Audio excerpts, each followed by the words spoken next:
रहो। सपूती हो तो उसने यह सुनकर गले में गांठ बांध दी और ननद को सोने का सिक्का दिया। तब भीतर गई तो सास ने कहा कि पति धरती पर पड़ा है, तो वह उसके पास जाकर उसकी सेवा करने के लिए बैठ गई। बाद में सास ने दासी के हाथ बची कुची रोटी भेज दी। इस प्रकार से समय बीतते बीतते मृगशिर की चौथ आई तो चौथ माता बोली करवा ले ले भाइयों की प्यारी करवा ले। लेकिन जब उसे चौथ माता नहीं दिखलाई दी तो वह बोली, हे माता, आपने मुझे उजाड़ा तो आप ही मेरा उद्धार करेंगे, आपको मेरा सुहाग देना पड़ेगा।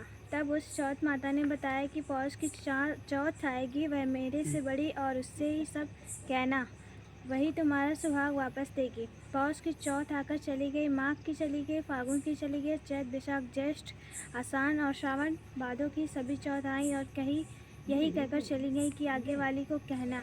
असौज की चौथ आई तो उसने बताया कि तुम पर कार्तिक की चौथ नाराज है, उसी ने तुम्हारा सुहाग लिया है, आएगी तो पाँव पकड़कर विनती करना। यह बताकर वह भी चली गई।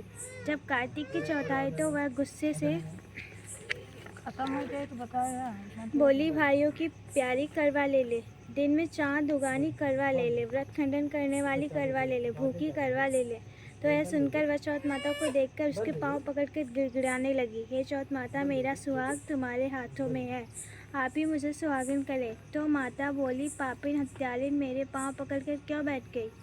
तब वह बोली कि जो मुझसे भूल हुई उसे क्षमा कर दो, अब भूल नहीं करूँगी। तो चौथ माता ने प्रसन्न होकर आँखों से काजल, नाखूनों में से मेहंदी और टीकों में से रोली लेकर छोटी उंगली से उसके आदमी पर छिटा दिया। तो वह उठकर बैठ गया और बोला कि आज मैं बहुत सोया। वह बोली, क्या सोया? मुझे तो 12 महीने हो गए। अब जाकर चौथ माता ने मेरा सुहाग लौटाया। तब उसने कहा कि जल्दी से माता का पूजन करो। जब चौथ की कहानी सुनी, करवा का पूजन किया तो प्रसाद खाकर दोनों पति पत्नी चौपड़ खेलने बैठ गए। नीचे से दासी आए, उसने उन दोनों को चौपड़ पासे से खेलते देखा तो उसने सासू जी को जाकर बताया। तब से सारे गांव में यह बात प्रसिद्ध होती गई कि सब स्त्रियां चौथ का व्रत करें तो सुहाग अटल रहेगा। जिस तरह से साहूकार की बेटी का सुहाग दिया, उसी तरह से चौथ माता सबको सुहाग रखे। यही करवा चौथ के उपवास की सनातन महिमा है।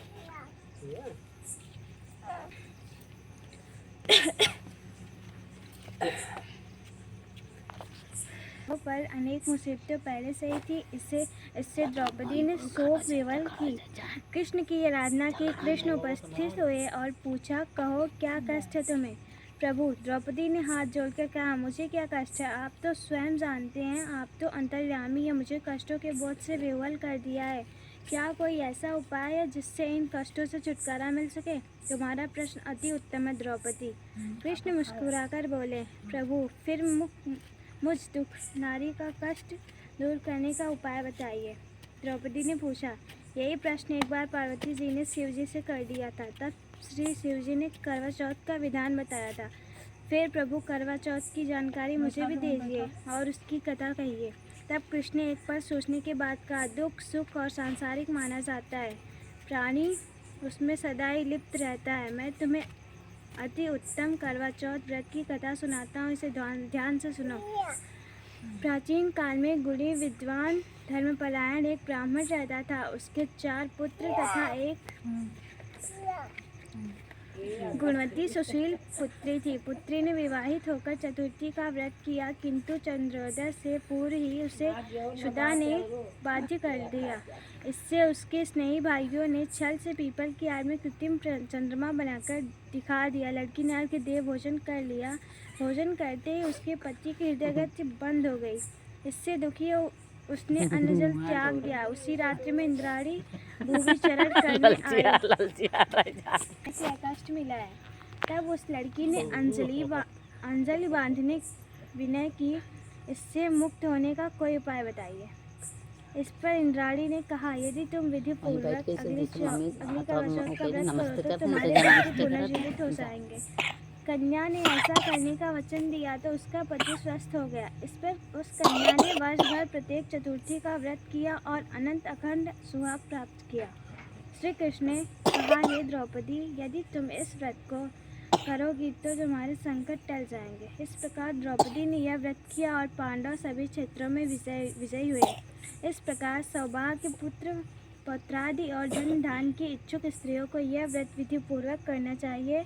इस व्रत में भगवान शंकर की आरती की जाती है। परिवार में 7 बहुएं थीं। 6 बहुओं के मायके वाले बहुत अमीर थे, इसी कारण ससुराल में उनका बड़ा मान था, परंतु छोटी के मायके में कोई ना था। वह घर का सारा काम काज करती, सबकी सेवा करती, पर कोई भी उससे प्यार नहीं करता। सभी दुखकारते रहते। तीज त्योहारों पर भी जब उसके मायके से कोई ना आता तो वह बहुत दुखी होती। हर वर्ष की तरह इस वर्ष भी करवा चौथ का व्रत आया। अन्य बहुओं के मायकों से उनके छोटे भाई करवा लेकर आए, पर छोटी के मायके से यदि कोई होता तो करवा भी लाता। सास भी छोटी को खरी खोटी सुना रही थी। वह दुखी होकर घर से निकल पड़ी और जंगल में जाकर रोने लगी। एक नाग बहुत देर से उसका रोना सुन रहा था। अंत में वह अपने बिल से निकल आया। तब छोटी बहू से पूछने लगा, बेटी क्या बात है, तुम रो क्यों रही हो? छोटी बहू बोली, आज करवा चौथ है, मेरा कोई भाई नहीं है। यदि मेरा कोई भाई होता तो आज ज़रूर करवा लेकर आता।